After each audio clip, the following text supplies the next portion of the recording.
ಶಾಂಕರ ಜ್ಯೋತಿ ಪ್ರಕಾಶ ಅನ್ನುವುದು ಸಹ ಒಂದು ವಿಶಿಷ್ಟವಾದಂತಹ ಕಾರ್ಯಕ್ರಮ. ಕೆಲವು ತಿಂಗಳುಗಳ ಹಿಂದೆಯೇ ಇದು ಪ್ರಾರಂಭವಾಗಿ ಅದರಲ್ಲಿ ಎಷ್ಟೋ ಏನು ಮಾಡಬೇಕು, ಯಾವ ಉದ್ದೇಶಕ್ಕಾಗಿ ಈ ಕಾರ್ಯಕ್ರಮವನ್ನು ಶಾಂಕರ ಜ್ಯೋತಿ ಪ್ರಕಾಶವನ್ನು ಪ್ರಾರಂಭ ಮಾಡಲಾಯಿತೋ ಅದರಲ್ಲಿ ಬಹುತೇಕ ಅದರಲ್ಲಿ ಮುಂದುವರೆದಾಗಿದೆ. ಅನೇಕ ರೂಪದಲ್ಲೂ ಸಹ ಅದರ ಫಲವೂ ಸಹ ಸಿಗ್ತಾ ಇರುವುದು ಅತ್ಯಂತ ಸಂತೋಷಕರವಾದಂತಹ ಒಂದು ವಿಷಯ. ಇಂಥವರು ಅಂಥವರು ಅಂತ ವ್ಯತ್ಯಾಸ ಇಲ್ಲದೆ ಈ ದೇಶದಲ್ಲಿ ಹುಟ್ಟಿದವರು, ಈ ಧರ್ಮದ ನಮ್ಮ ಈ ಸನಾತನ ಭಾರತೀಯ ಪರಂಪರೆಯಲ್ಲಿ ಹುಟ್ಟಿದವರೆಲ್ಲರೂ ಸಹ ಶಂಕರರು ಮಾಡಿದಂತಹ ಉಪದೇಶದ ಜೊತೆಗೆ ಒಂದು ಸಂಬಂಧವನ್ನು ಹೊಂದಿದವರೇ ಆಗಿದ್ದಾರೆ. ಬರೀ ಇಂಥವರು ಅಂಥವರು ಅಂತೆಲ್ಲ. ಅದು ಈ ಶಾಂಕರ ಜ್ಯೋತಿ ಪ್ರಕಾಶ ಕಾರ್ಯಕ್ರಮದ ಮೂಲಕ ಎಲ್ಲ ಕಡೆಗೂ ಸಹ ಅದು ತಿಳಿಯಲ್ಪಡ್ತಾ ಇದೆ, ಎಲ್ಲರಿಗೂ ಸಹ ಅದು ಗೊತ್ತಾಗ್ತಾ ಇದೆ.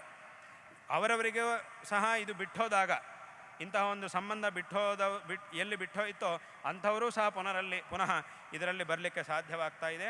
ಅಂತಹ ಒಂದು ಕಾರ್ಯಕ್ರಮ ಈ ಶಾಂಕರ ಜ್ಯೋತಿ ಪ್ರಕಾಶ ಅನ್ನೋ ಕಾರ್ಯಕ್ರಮ. ಇದು ಸಹ ಅತ್ಯಂತ ಯಶಸ್ವಿಯಾಗಿ ನಡೀತಾ ಇರುವುದು ಸಂತೋಷಕರವಾದಂತಹ ಒಂದು ವಿಷಯ.